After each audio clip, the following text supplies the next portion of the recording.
This is the On Humans podcast with your host, Ilari. And it is now 6 months from the launch of this show, and appropriately it is time for a short break. Now, the show will be back, but I will take some time off to plan for the next steps.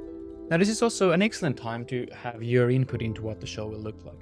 If you have any suggestions for guests or themes for the season 2, then please do reach out to me at makela.ilari@outlook.com. And feel free to do this even if you just want to say hi or want to comment on something that you heard earlier. It really makes me happy every time one of you drops me a line. But there is still one episode for this season. And it's a little bit of a special one. Now, it is much shorter than once before, and it does not have a guest. It is a solo episode. But it is an episode about a topic which touches on many conversations I have had and hopefully will have on the podcast. This is the topic of how to understand human origins. Now, most people, after all, are to some extent interested in where we come from ancient mythologies to children in the classroom. Humans old and young seem to care a lot about our origins. But there is an elephant in that room, and that elephant is Darwinism. Darwinism is a term which quickly saps any light and joy from the theme of human origins. It is a word which is cold at best and nasty and even dangerous at worst. Indeed, try to go to a dinner party introducing yourself as a Darwinist and, well, it probably won't go down very well. And there are good reasons for this. I mean, Darwin's name was often used to justify ideas from imperialism to eugenics. More recently, Darwinism has been associated with bleak claims from unbridgeable gaps between the sexes to humanity's inherent selfishness. Indeed, one of the most notorious lines in the annals of popular science is Richard Dawkins' claim that we should teach generosity and altruism because we are, quote, born selfish.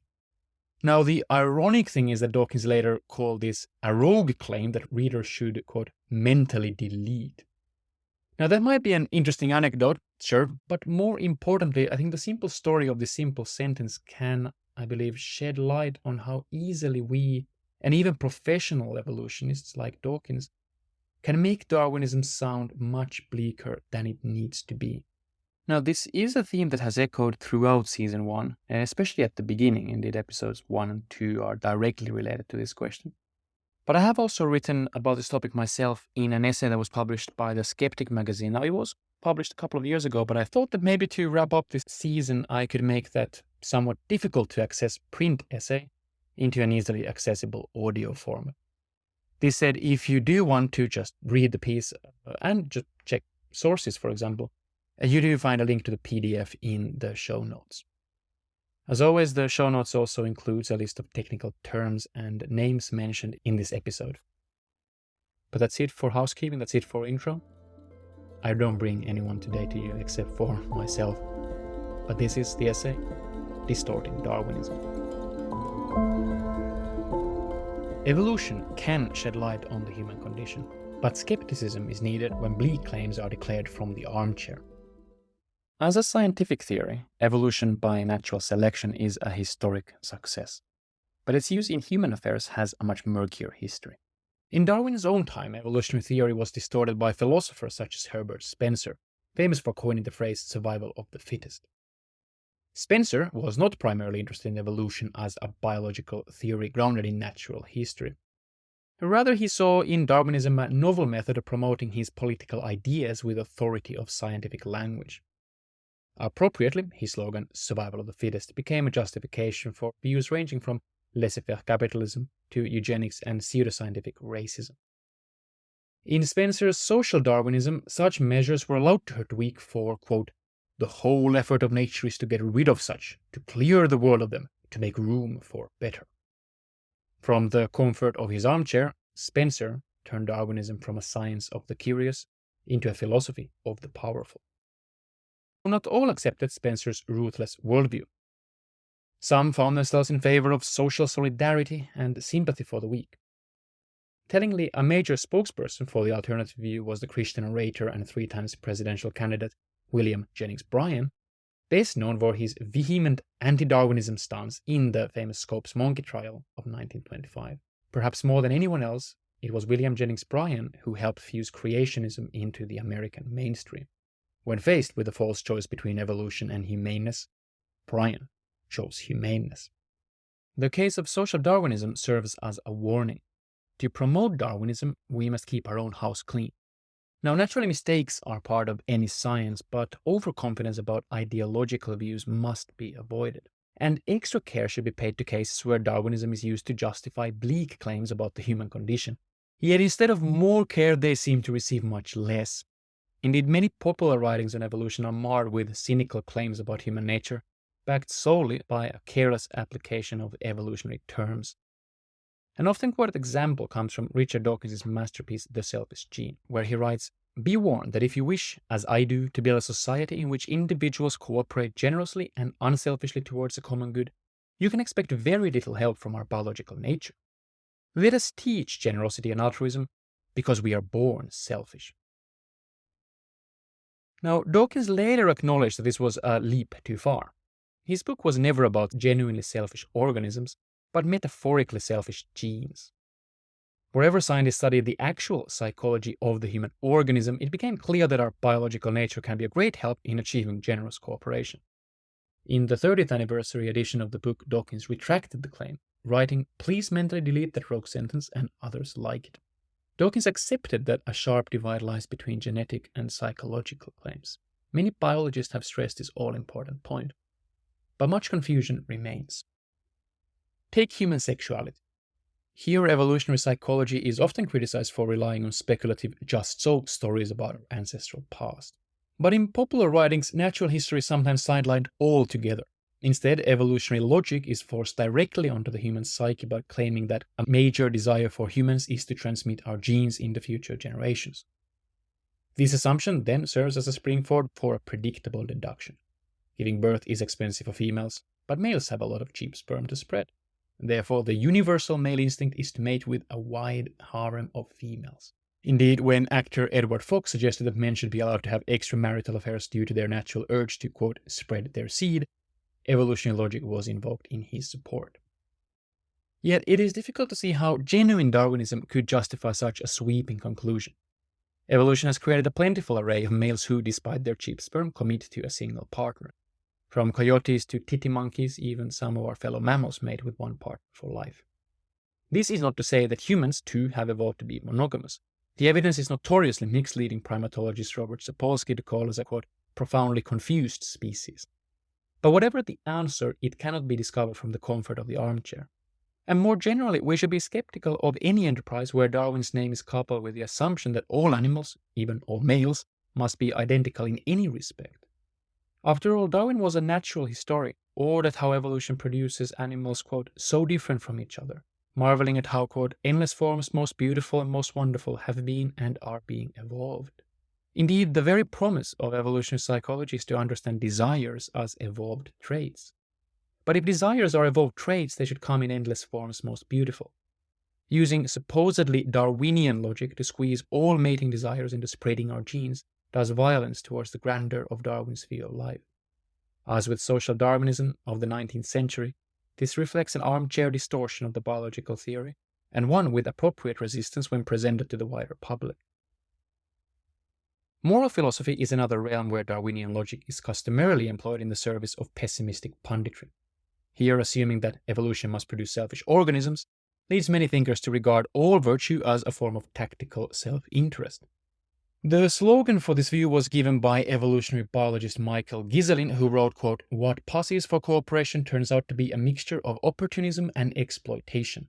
Scratch an altruist and watch a hypocrite bleed." Indeed, even some professional moral theorists continue to speak as if genuine kindness cannot exist in the context of traditional evolutionary theory. The controversial notion of evolution for the good of the group brings solace to some, but where selfish genes are in charge, moral behaviors are, in the words of the social psychologist Jonathan Haidt, understood as thinly veiled ways of pursuing self-interest.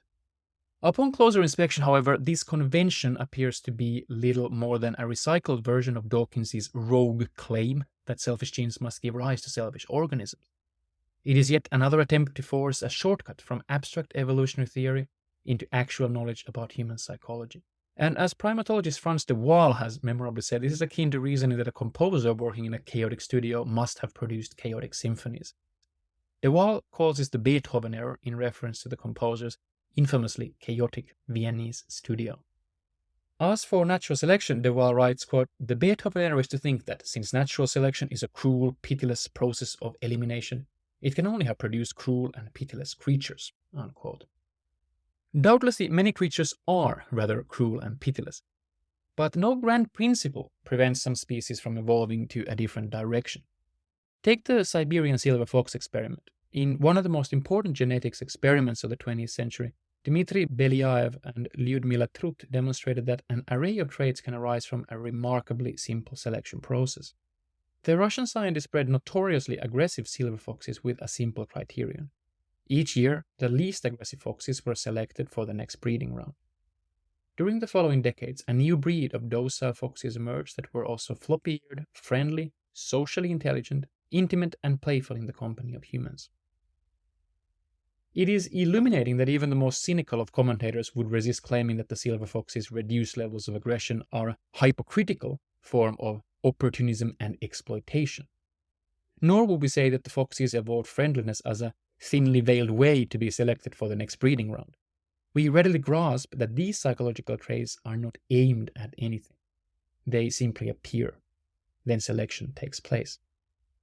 Belyaev and Trut demonstrated that, in theory, evolution can produce organisms with a genetic disposition for kindness and friendliness. But what about humans? One might worry that, unlike humans, the domesticated foxes evolved in the lab. There they were selected by hand, not by the cruel, pitiless process of elimination that operates in the Darwinian wilderness. But nothing prevents similar selection to take place by nature's own accord. On the contrary, the self-domestication hypothesis, based on the work of Brian Hare and Richard Wrangham, amongst others, suggests that much of human evolution throughout the Pleistocene was characterized by a similar selection for friendliness. So how could survival of the friendliest evolve in the wild?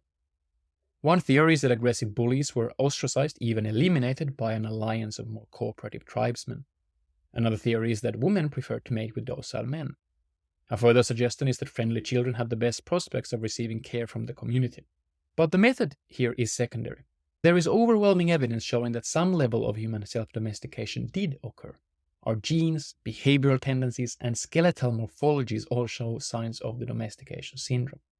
Friendliness seems to be literally in our bones. Admittedly, the self-domestication hypothesis is far from explaining the evolution of a fully fledged human morality, but it does help us avoid several dead ends. Evidently, its very plausibility demonstrates that genuine kindness should not be a stranger in the Darwinian world. But the self-domestication hypothesis also illuminates the deep limitations of abstract evolutionary logic as a window into human psychology. For no amount of armchair Darwinism would have led speculators to propose that social selection pressures in the Pleistocene led our ancestors into a trajectory of reduced testosterone, diminished sex differences, and an increase in social tolerance. They hardly could have, for natural history cannot be known from the armchair. Now, evolution can teach us about the human condition, and not everything it teaches us is nice and jolly. Now, evolution can teach us about the human condition, and not everything it teaches us is nice and jolly. But we must stay alert at the perilous ease with which selfishness, ruthlessness, and deceptiveness seep into evolutionary theorizing, even when not appropriate. Otherwise, we risk repeating Spencer's error and turn Darwinism into its own enemy. That was it. That was it for today's episode, and that was it for the season 1 of the On Humans podcast. There will be a break of 1 or 2 months before season 2 kicks in. During that time, if you want to support the podcast, please remember to subscribe, remember to share with friends, just rate the podcast on Apple Podcasts or Spotify. All of those things really make a big difference. And just send an email, say hi, tell me what you like about it, tell me what you don't like about it. That will help me stay with my eye on the ball. Thank you so much for tuning in. Hopefully you will decide to tune back in when season 2 is out. But until then, take care.